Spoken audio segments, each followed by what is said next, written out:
Tutula ako doon. Masama po ang loob ko kasi Mamamatay kami dito! totoo yung mga tao. O ano po sa tingin nila sa anak ko? Walang mapapala sa mga ganun. Hinihiling po namin. Sana po mabigyan kami ng tulong.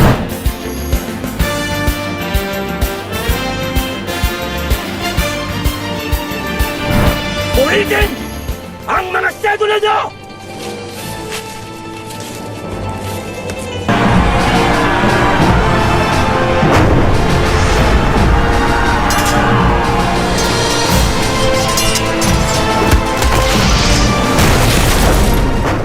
Kapag sinabing revolusyon, kadikit nito ang pangalan ng isa sa mga pambansang bayani ng Pilipinas na si Andres Bonifacio. Magmula sa libro ng Hekasi hanggang sa Saling Dila, nakatatak na si Bonifacio sa puso ng mga Filipino. Matapos ni Jose Rizal, siya ang itinuring na mukha ng kabayanihan dahil sa tapang na ipinamalas niya para makamit ang kasarinlan ng bansa. Isinilang si Bonifacio 160 taon na ang nakararaan noong ika-30 ng Nobyembre taong 1863. Hindi niya natapos ang kanyang pag-aaral ngunit nagsumikap na maturuan ang sarili sa pamamagitan ng pagbabasa ng mga libro. Noong 1892, isa siya sa mga nagtatag ng kataas-taasan kagalang-galangang Katipunan ng mga anak ng bayan o KKK na layong makamit ang kalayaan ng Pilipinas mula sa mga Espanyol na 3 siglo nang sinasakop ang bansa. Kalaunay naging leader siya nito. Sa murang edad na 33, sinintensyahan siya ng kamatayan kasama ang kanyang kapatid dahil sa tangka umanong sedisyon laban sa gobyerno ni Emilio Aguinaldo. Hindi namatay sa kabundukan ng Maragondo ng buhay ni Bonifacio. Maraming mga haka-haka ang kumalat tungkol sa kanya. Sinagot ng isang historiador kung ano ang sinasaad ng mga dokumentong ito at kung ano ang ibig sabihin ni Bonifacio sa kasalukuyang panahon. Yung first myth po namin is Bonifacio was an Indio who came from a poor family. So me personally po, I remember learning na Bonifacio, Indio po siya. But what was his life really like po ba talaga growing up? Istorya kasi na lumalabas na he was dirt poor, no? Was actually a story that was began, no, when Bonifacio was already being considered as like of the hero of the masa, no, the hero of the nationalist movement. Lumabas ng galon, ano, kasi gusto mag-relate talaga sa masa, yung si Bonifacio. Kaya lang later evidence showed that Bonifacio may not have been poor, no, may not have been dirt poor, but probably lower middle class, no. So in short, may ano pa rin siya, may bahagi siya ng society. Hindi siya mahirap, in short, ano. We would like to know po why people thought that Bonifacio was illiterate and uneducated po. Because it was the wrong assumption, no. Based actually on the biographies of later biographies of Bonifacio, he was educated.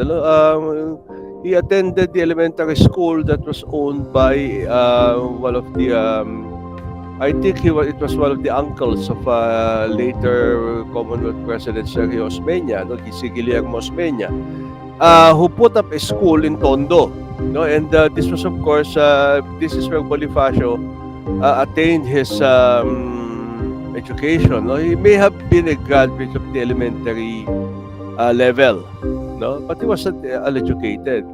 In fact, in existing documents with Bonifacio's handwriting showed that he had a very good handwriting. Magaling siya, magaling ang pen niya. No, his calligraphy was very, very fine. No? It's very, very classical.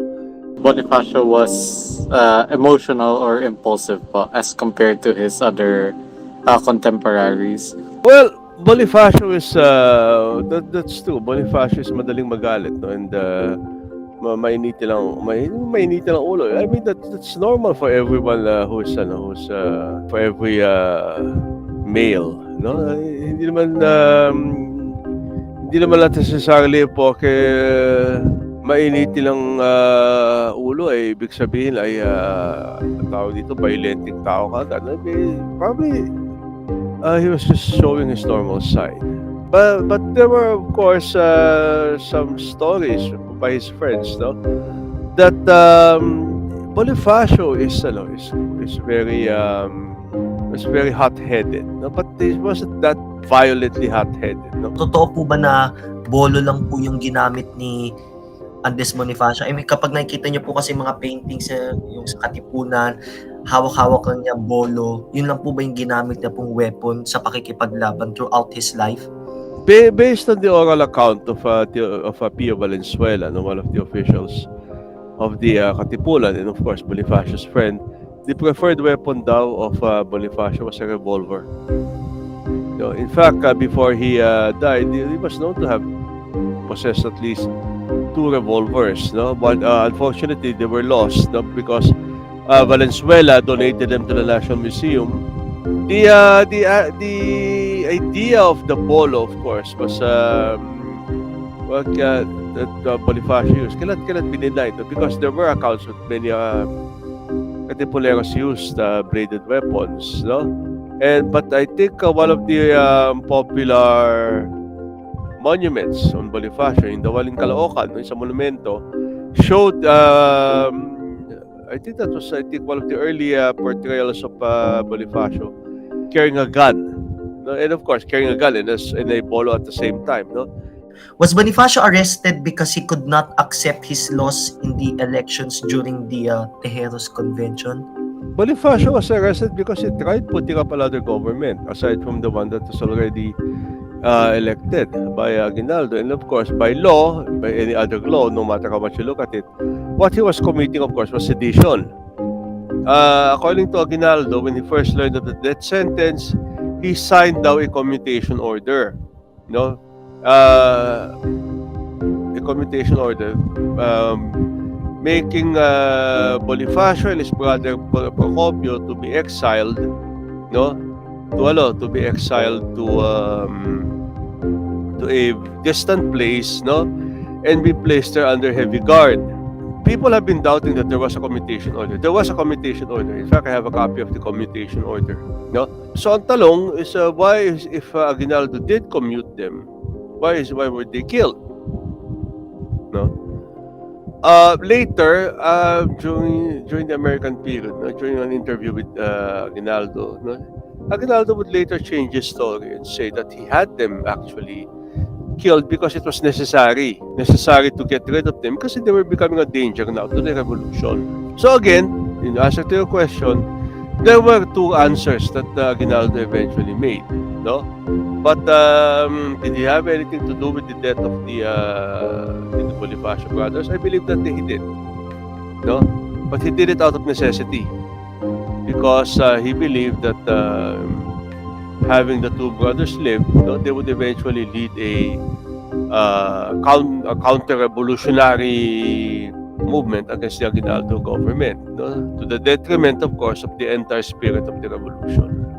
How does Bonifacio remain relevant po in today's society po? Of course, Bonifacio is the father of the revolution, the Philippine Revolution. It was his idea to begin the move for a revolution for independence. We cannot discount that. No, we cannot remove that. Of course, history has not been kind to Bonifacio. And of course, whenever we talk about Bonifacio and Aguinaldo, there's always that big debate. Baka Bonifacio ka ba o baka Aguinaldo ka?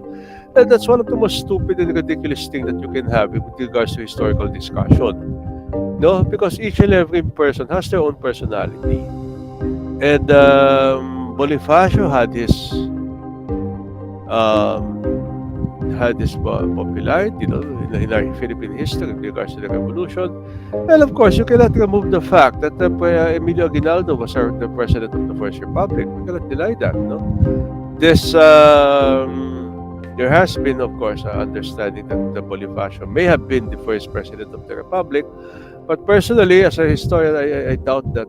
I doubt that claim. No, although sinasabi nila may documentation, yeah, probably, no. But also, I'm entitled also to my own opinion about that. And for me, well, the documentation was not enough.